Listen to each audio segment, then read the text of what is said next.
Muy buenas tardes, mis queridos oyentes de Facebook Live. Estamos en este precioso día. Muy bien, nuevamente para traer un tema muy hermoso, nuestra segunda parte. Estoy pensando este tema traer en algunos, diríamos, programas en algunos Facebook Live, debido a que el tema es muy profundo y muy importante. Así que le invito, mi querido amigo, mi querido hermano en Cristo, a todos los que les hemos invitado para que pase este post y haga saber que estamos en Facebook Live y el tema que vamos a tratar es ¿qué dice la Biblia del atavío de la mujer? Muy bien. Y voy a dar una breve introducción, presentaremos una breve descripción desde la perspectiva social y antropológica, social y cultural. Muy bien, es muy importante que estudiemos el trasfondo histórico y desde el comienzo también cómo el Señor nos habla en este sentido, así que para no dar una mala interpretación. Así que les sigo pidiendo que invite a sus amigos para que escuchen este tema, nuestra segunda parte. Y luego yo seguiré dando unos 2 temas más para que el punto quede claro. Muy bien, ¿qué dice la Biblia del atavío de la mujer? Así que le invito para que pase este post y pueda anunciar que estamos en Facebook Live. Muy bien, permítame orar. Muy bien, te damos gracias, Señor, por este precioso día. Gracias por tu infinito amor y por tu infinita misericordia. Te bendecimos y te damos gracias.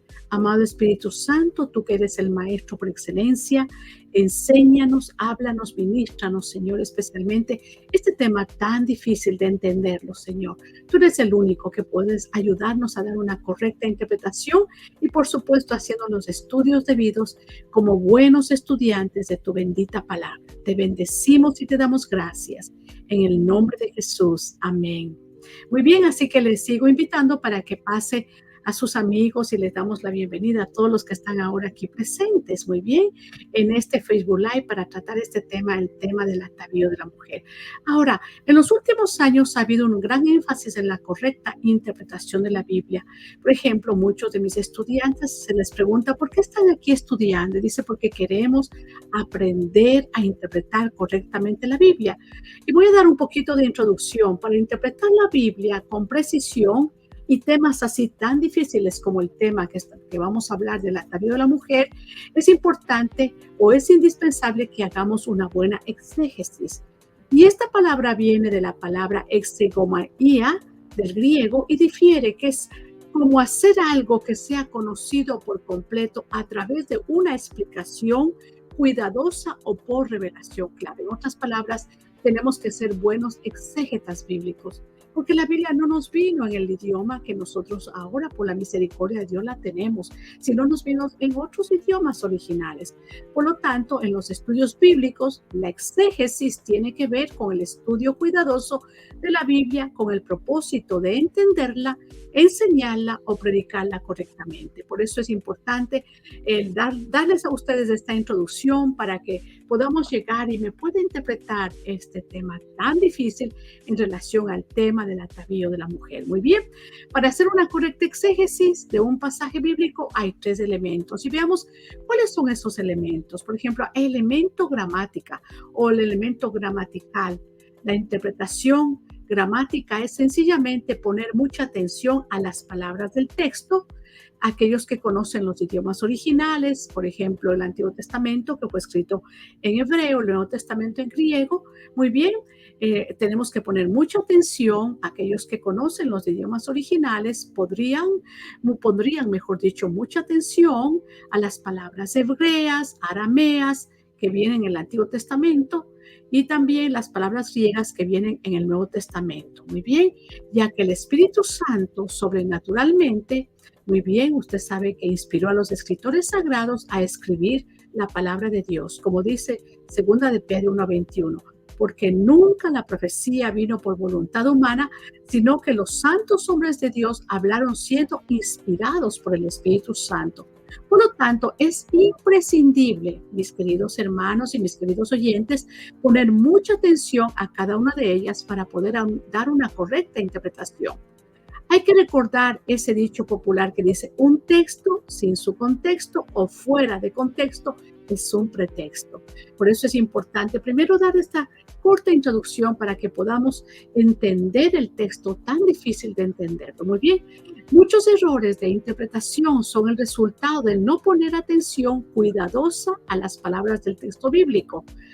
Para esta labor, el intérprete encontrará gran ayuda en una buena concordancia y un buen diccionario bíblico. Por supuesto, tiene que también saber usar, como se dice, las herramientas que tenemos, los comentarios, las exégesis de las lenguas originales y hacer un buen uso del interlineal griego y del interlineal hebreo, del texto hebreo y del interlineal griego de la Biblia. Muy bien, así que la interpretación, esta es la primera. Dije yo acerca de la interpretación de la gramática. Ahora la interpretación histórica.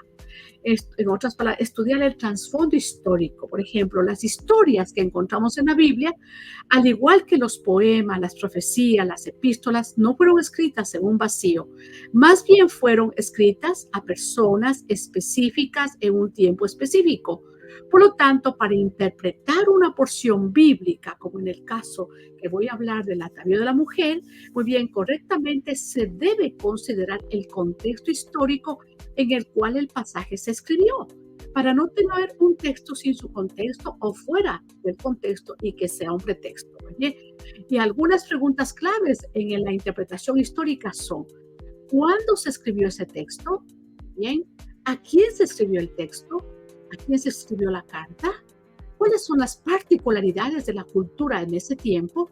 Y con este propósito en mente, nosotros tenemos que ver por qué quiso decir el autor a sus primeros oyentes. Así que la Biblia es un libro fascinante, escrito en un largo periodo de tiempo. Por eso es importante responder a esas preguntas. ¿Cuándo se escribió el texto? ¿A quién se escribió? ¿Y cuáles son particularmente o las particularidades de la cultura en ese tiempo? Muy bien.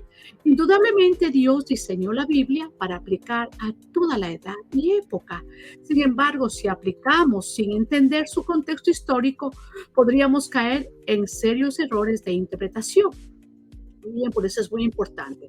El número 3 es la interpretación teológica. La buena teología viene de un estudio serio y cuidadoso de la Biblia entera. Muy bien. A veces para solamente entender un texto tenemos que leer la carta completa, porque antes no había versículos, capítulos y versículos. Entonces cogemos un versículo fuera de contexto y lo vamos a leer hasta libros completos para poder entender quizá un pasaje o un texto que está un poco oscuro en el tema. Tener una buena teología robusta ayudará a interpretar la Biblia correctamente al entender qué se trata de la Biblia de principio a fin. ¿De qué se trata? Muy bien, así que es bien importante la interpretación teológica. Por ejemplo, la teología responde a preguntas como: ¿de qué se trata toda la Biblia? ¿Cómo podemos o cómo nos apunta el Antiguo Testamento a Cristo? Por ejemplo, ayer yo estaba dando una clase del tabernáculo y una de mis estudiantes dijo: nunca había aprendido, doctora, desde esa perspectiva, la tipología, el simbolismo, que cada piecita del tabernáculo apunta a la persona de Jesucristo.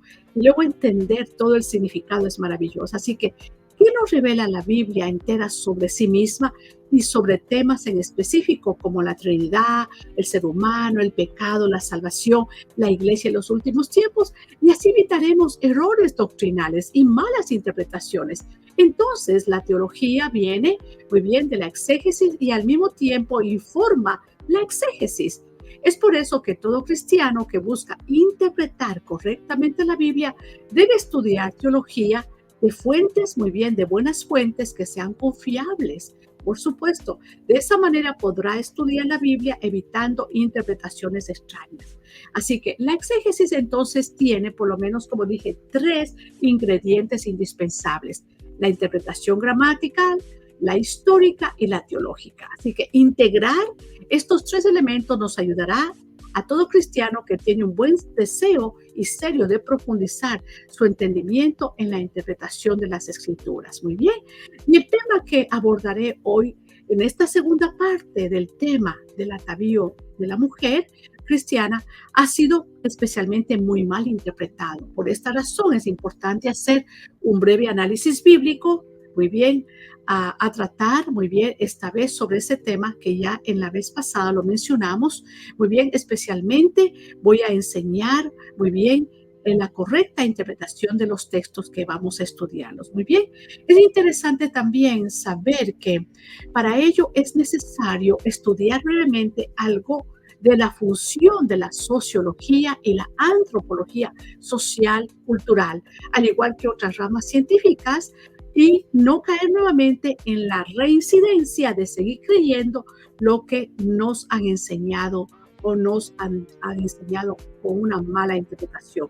Por ejemplo, si vamos un poquito al tema en la sociología y la antropología social y cultural, se utilizan múltiples técnicas de investigación interdisciplinaria para analizar e interpretar desde diversas perspectivas teóricas las causas significativas e influencias significados e influencias culturales que motivan la aparición de diversas tendencias del comportamiento del ser humano.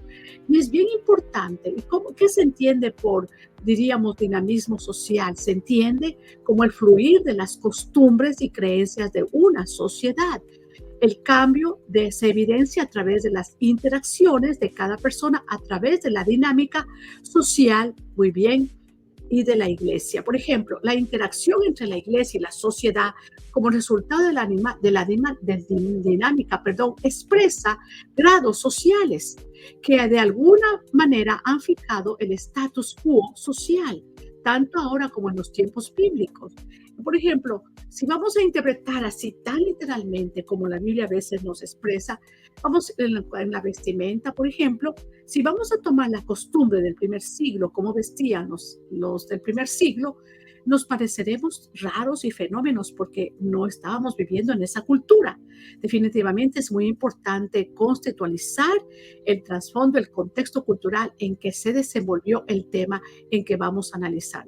Bien, así que por esta razón debemos entender que cuando alguien llega a la iglesia, como dije antes, se va a integrar la iglesia a una nueva conducta de vida y estilo social, y eso influye muy bien lo religioso, social y cultural. Movidos por ese comportamiento, el nuevo cristiano como individuo viene a adoptar cambios de tipo cultural causado además por el conductismo, y eso es muy importante estudiar. Y cuando hablamos de conductismo, estamos hablando de la filosofía especial de la psicología como ciencia del comportamiento históricamente. Muy bien, así que es muy importante que nosotros veamos este tema. Vamos a ver, por ejemplo, yo voy a tomar, por ejemplo, el tema de, por ejemplo, de Abraham. Veamos un poquito. El uso de joyas, el uso de adornos y joyas llamativas, muy bien, se remontan como costumbres en el pueblo de Dios desde las épocas muy antiguas, como podemos ver. Vamos a ver, por ejemplo, desde que comenzó, por ejemplo, vamos a verlo desde Abraham. Muy bien, Abraham allá en Ur de los Caldeos, muy bien, acuérdese, en la cuna de la civilización en la Mesopotamia, muy bien, donde es el actual Irak. Vemos aquí Abraham tenía una posición social de preeminencia entre sus contemporáneos, porque la Biblia dice que Abraham era riquísimo en ganado, en oro y plata. Muy bien, entonces cuando vamos a Génesis, dice, Abraham era muy rico en ganado, plata y oro. Abraham, como todo hombre oriental, dentro de su cultura y su costumbre, usaba los adornos como parte de su atavío externo. Esto queda demostrado cuando Abraham envía a su criado Eliezer a buscar una esposa para su hijo Isaac y le entrega joyas, entre las cuales se menciona un pendiente de oro con un peso de medio ciclo y además 2 brazaletes de oro con un peso superior. Entonces, culturalmente era usado. Muy bien, las joyas. Y aquí vemos cómo este patriarca, muy bien, envía a este siervo y envía este tipo de regalos. Dice, cuando los camellos terminaron de beber, sacó un anillo de oro para la nariz de la muchacha y 2 pulseras grandes de oro para sus muñecas. Entonces le pregunté, ¿de quién eres hija? Muy bien, y ella contestó, soy hija de Betuel y mis abuelos son Nacor y Mical. Así que puso un anillo, dice, en su nariz y sus pulseras en sus muñecas. Después sacó joyas de plata y de oro y vestidos y se los dio a Rebeca. También entregó valiosos regalos a su hermano y a su madre. Ahora, Eliezer le colocó naturalmente el pendiente, como era la costumbre, la cultura en la Mesopotamia. A Rebeca, dice, le dio los dos brazaletes, pero también el pendiente le puso en su nariz. Era culturalmente así. Muy bien, muy bien. Así que ella gustosamente aceptó, los exhibió, esta joven doncella oriental, hermosamente adornada con estas joyas. Así que podremos decir la costumbre cultural, social, antropológica de la época. Abraham fue el más grande de los patriarcas, ya hemos dicho, reverenciado por los judíos, por los maometanos y cristianos, y también fue llamado amigo de Dios. Bien, ahora, al patriarca nunca le preocupó que su hijo escoja una esposa que entre su costumbre tenga el hábito de adornarse o arreglarse o ataviarse. No, no, no, no. Él sabía que su Dios todopoderoso no se fijaba en el uso externo de los adornos. Su identidad cultural, vestimenta, atavías y adornos no era algo de corregir o reivindicar, ni antes ni después del pacto.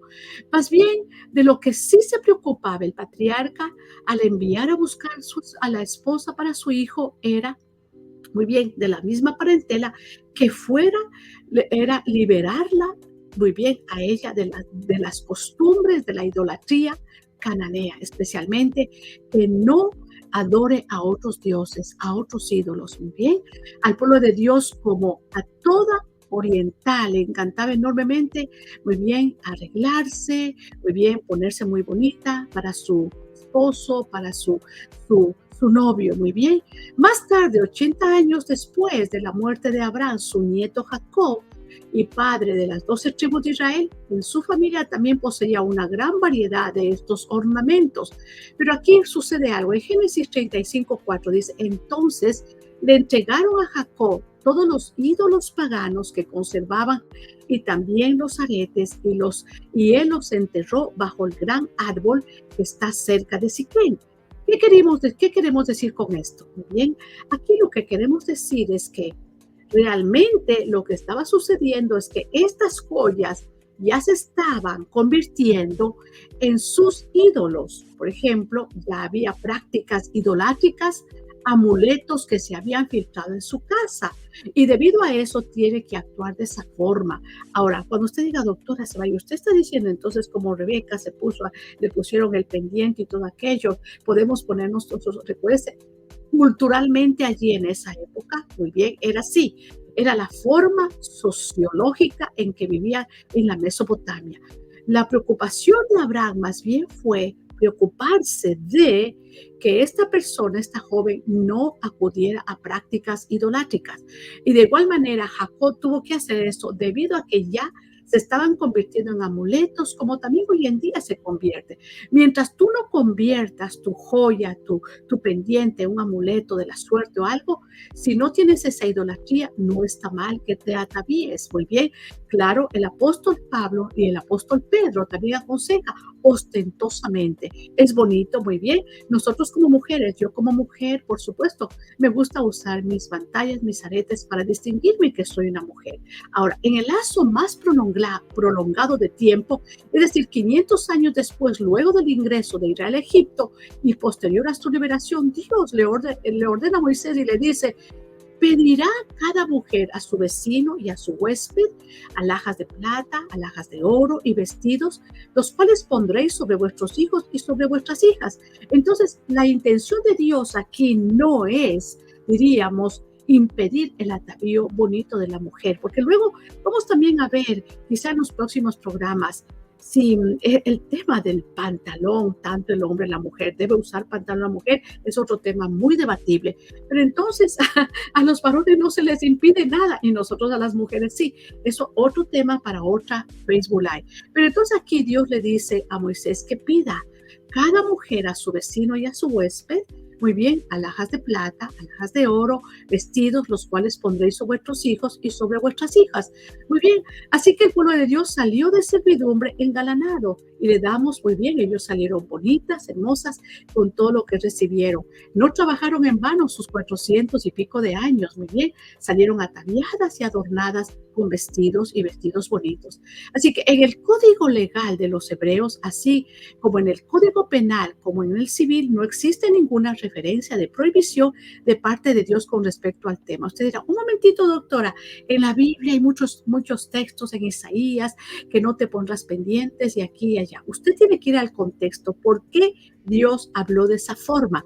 Por ejemplo, en Levítico capítulo 15 habla de impurezas físicas y de aquí lo inmundo, muy bien, todo lo que era la inmoralidad sexual y todo eso, pero no está hablando de lo externo. Y en el capítulo 18 nos presenta una larga lista de cosas inmorales e indecentes y en ninguna parte menciona que se condene, por ejemplo, el bonito arreglo para la mujer. Muy bien, sino más bien el Señor condena lo inmoral, lo relacionado con orgías sexuales y la desnudez. Y en el capítulo 19 Dios exhorta a vivir en santidad. Santos seréis porque santo soy yo, Jehová vuestro Dios. En este texto tampoco se habla de ornamentos personales o vestidos. Muy bien, santo significa apartado del mundo para vivir para Dios. Ahora usted, doctora, se está contradiciendo.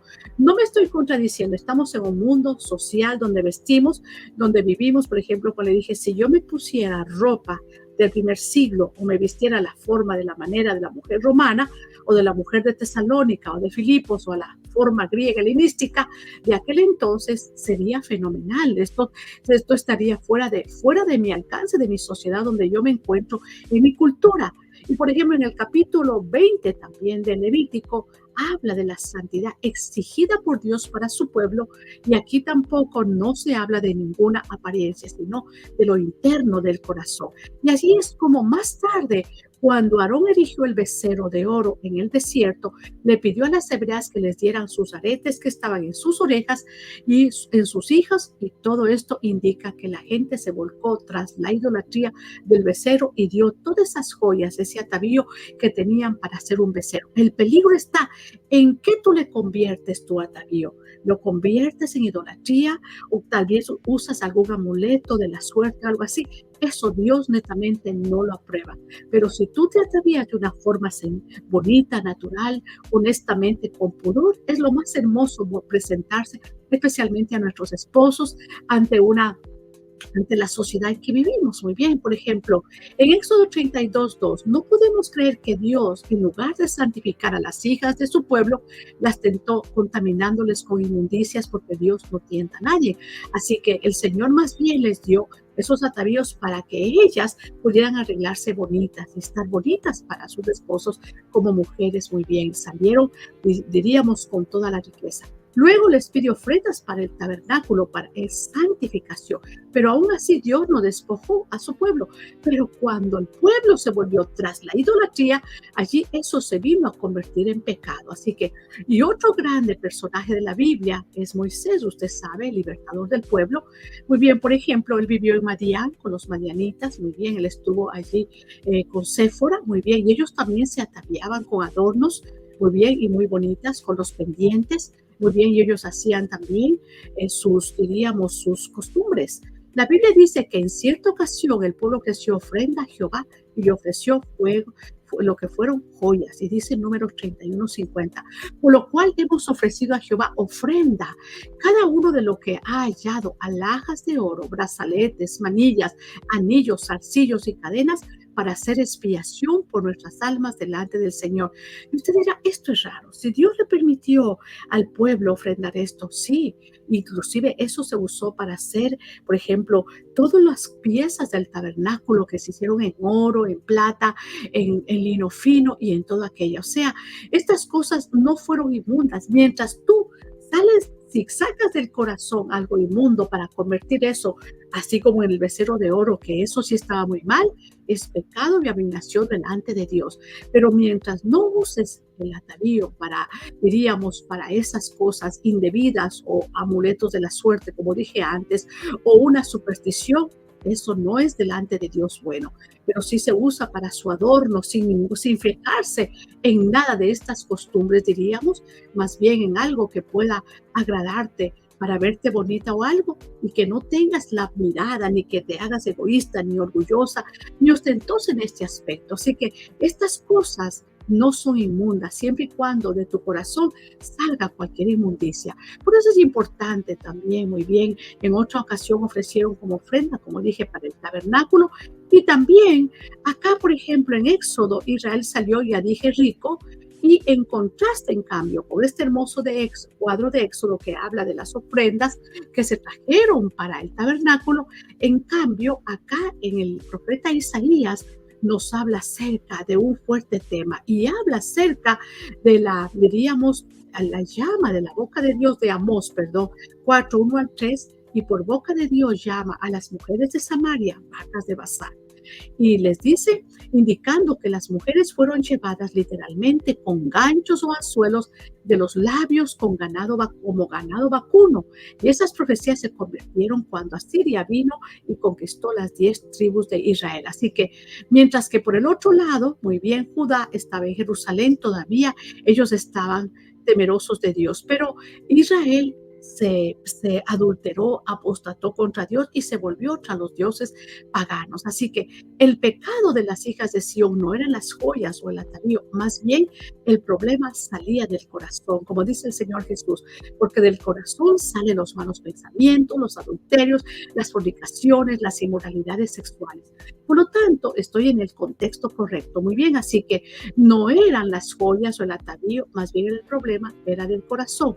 Se volvieron las mujeres muy vanidosas, supersticiosas y vanas en el corazón. Se volvieron tras las mujeres paganas, muy bien, entregándose a complacer a deidades paganas, muy bien, y así fue como se contaminaron. Así que el profeta reprocha de ellas ese formalismo, esa idolatría, esa crueldad, porque oprimiendo al pobre obtenían sus lujos, su inmoralidad y su codicia. Muy bien, así que quiero con ustedes, muy bien, continuar con este tema. Las mujeres santas de la Biblia se ataviaban de adornos. Dios mismo les halagó, muy bien.